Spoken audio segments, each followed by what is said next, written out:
I only began writing poetry for real about 7 years ago. I tried several times over the years, but my poems were so lame I just gave up. In 2016, I began reading a book called Poem Crazy by Susan Goldsmith Wooldridge.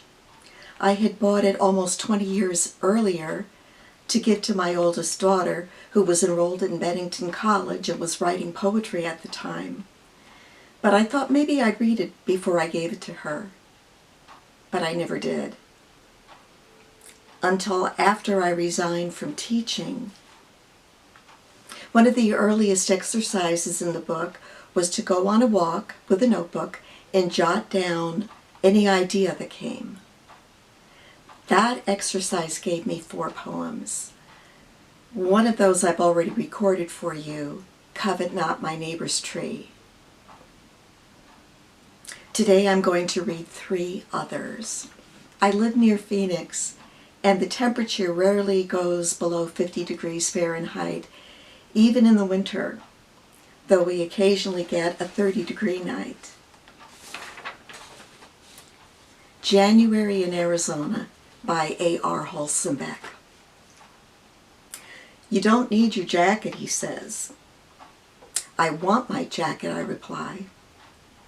My jacket pleases me, hot pink and fleecy.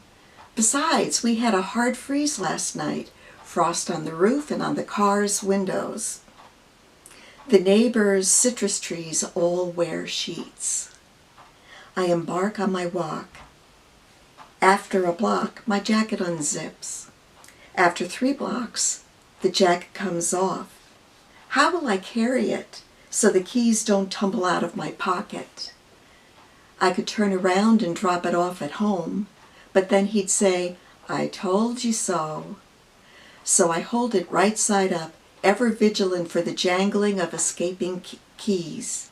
The path is dotted with wildflowers emboldened by sudden warmth, speculating that spring has arrived. The bougainvillea blaze red. Were those blossoms even there yesterday?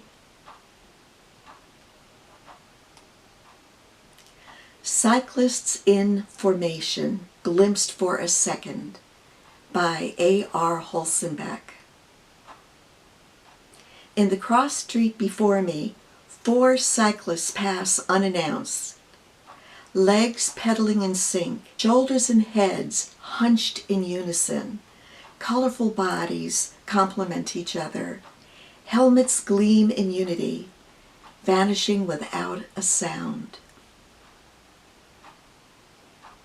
And you know when you hear a car alarm and you're not sure whose car it is and you're not sure what set it off? Alarmed by ARHuelsenbeck.